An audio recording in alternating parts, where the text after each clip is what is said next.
I still cannot believe kung bakit binigyan pa ng daddy mo ng mana yung Bobby na yan.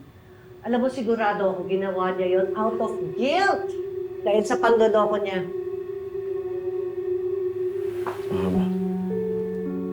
Let's not talk about it anymore.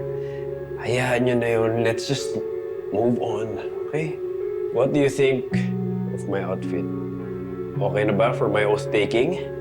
It's fine. It's fine. It's fine.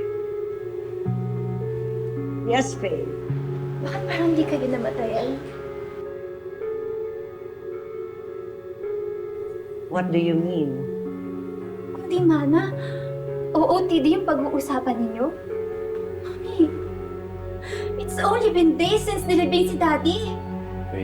We have different means of coping. Talaga ba, kuya? Sobrang iba naman nung sa'yo. Kasi sa ating tatlo, parang ikaw yung di pinaka-apektado sa pagkawala ni Daddy. Hey, Let her be, Glenn. It's her way of dealing with it.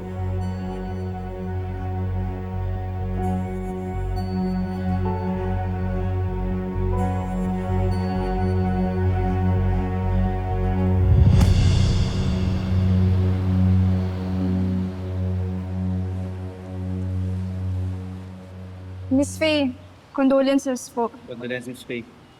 Naligaw po ata kayo dito. Si Ate Bobby. Ay, sorry. Nakalive pa rin siya eh. Ano bang may tutulong namin sa'yo? Gusto ko lang sana siyang makausap. Pwede mo naman siyang i-text. Baka mag-reply siya sa'yo. Sige, thank you ah. Sige, Miss Faye. Uy, Faye! Ano, kamusta ka na? Sa totoo lang, hindi pa talaga ako okay eh. Gusto ko sanang yayain si Ate Bobby pero naka-leave pa rin pala siya. You wanna hang out? Meron akong alam na malapit na bilyaran dito. Malapit lang dito. Sige, please, labas na lang tayo. Sige, magkita-kita na lang tayo mamaya. Tara, Tol. Sige. Sige, Faye.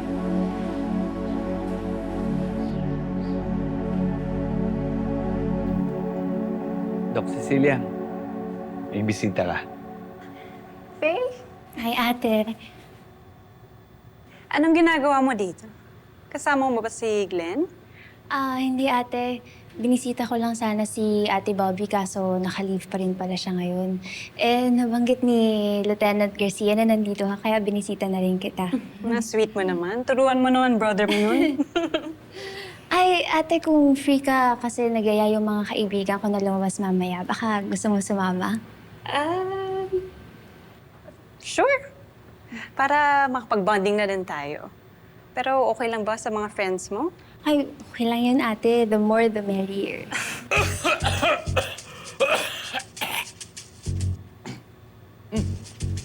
Yes?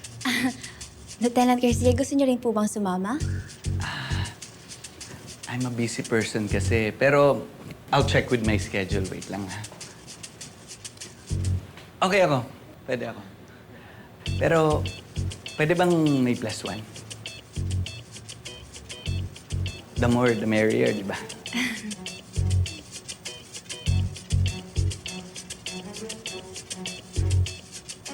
Saan ba yan? Oh, Sir Tonyo! Sir Tonyo! Oh, nagawa mo dito? Trabaho. Kayo, ba't kayo nandito?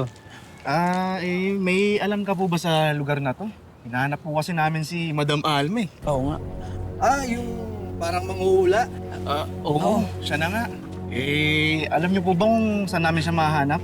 Ako, out of service yun. Masama pakiramdam. Kilala mo rin yun? Oo. Hindi. Bakit niyo ba siya hinahanap? Para sana kay Bobby. Gusto kasi makausap ni Bobby si Mayor Joaquin. Ganun ba?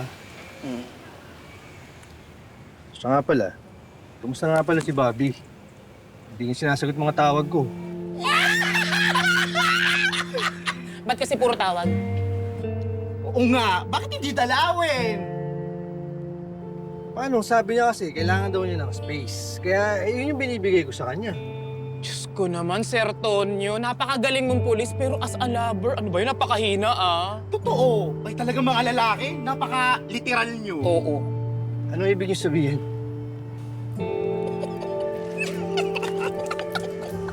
Bobby!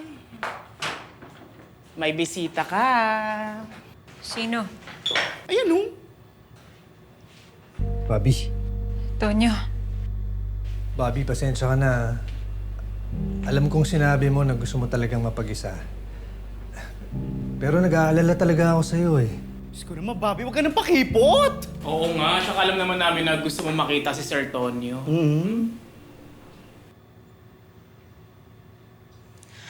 Tonyo, pasensya ka na rin, ha? Hindi ko na alam kasi gagawin ko eh.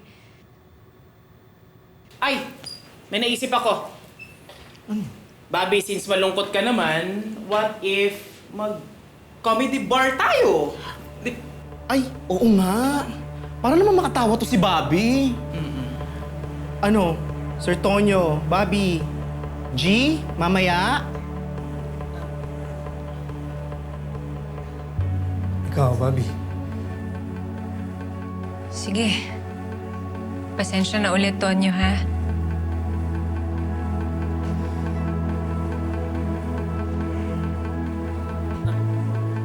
Tara na. Ay. Oo, I know.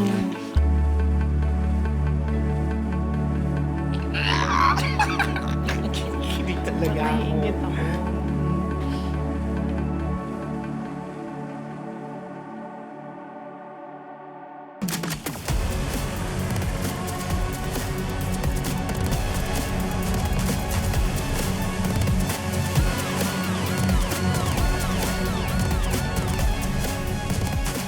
Di mo ba ako naiintindihan o sadyang asar ka lang? Kanina ka pa nga hibo ng hibo. Teka lang.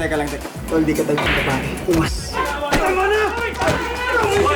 Hindi mo naman sinabi, magaling ka pala tumumbok. Yung pang-aasar mo tatanggapin ko, pero to, hindi na. Ginagamit mo pa ako para pagsilosin yung ibang babae. Ngayon baka baba yung tingin mo sa akin. Puntahan namin si Tutsi sa dressing room.